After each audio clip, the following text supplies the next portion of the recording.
शिवसेना पक्षाची आज राष्ट्रीय कार्यकारिणीची बैठक होणार आहे।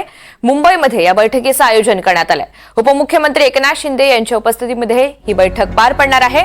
या बैठकीमध्ये नवीन कार्यकारिणी तसंच महत्त्वाचे ठराव मंजूर करण्यात येणार आहेत। एकनाथ शिंदे यांची शिवसेना पक्षप्रमुख म्हणून निवड होण्याची शक्यता आहे।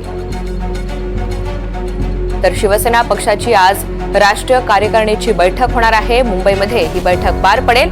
उपमुख्यमंत्री एकनाथ शिंदे यांच्या प्रमुख उपस्थितीमध्ये ही बैठक संपन्न होणार आहे आणि याच महत्त्वाच्या बैठकीमध्ये नवीन कार्यकारिणी तसंच महत्त्वाचे ठराव मंजूर करण्यात येणार आहेत। अत्यंत महत्त्वाचं म्हणजे एकनाथ शिंदे यांची शिवसेना पक्षप्रमुख म्हणून निवड होण्याची शक्यता आहे। तर आजच्या याच बैठकीमध्ये कोणते महत्त्वाचे ठराव हे मंजूर केले जातात आणि त्यासोबतच नवीन कार्यकारिणी कशा पद्धतीनं जाहीर केली जाते, कुणावर जबाबदारी सोपवली जाते हे सुद्धा पाहणं महत्त्वाचं असेल। एकनाथ शिंदे यांची शिवसेना पक्षप्रमुख म्हणून निवड होण्याची शक्यता आहे। सागर कुलकर्णी आपल्या सोबत आहेत। अधिकची माहिती त्यांच्याकडून जाणून घेऊयात। सागर, शिवसेना पक्षाची आज राष्ट्रीय कार्यकारिणीची बैठक आहे, कोणकोणते महत्त्वाचे निर्णय होतील?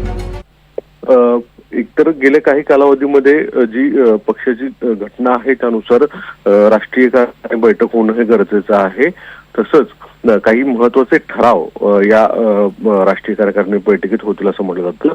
विशेष म्हणजे आता शिवसेना पक्ष हा अधिकृत एकनाथ शिंदे यांच्याकडे आहे आणि मूळ शिवसेना धनुष्यबाण हे त्यांचं असल्याचं जवळपास स्पष्ट होत आहे।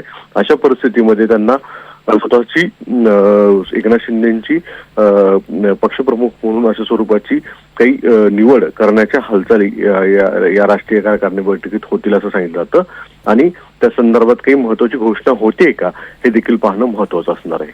अगदी धन्यवाद सविस्तर माहितीसाठी।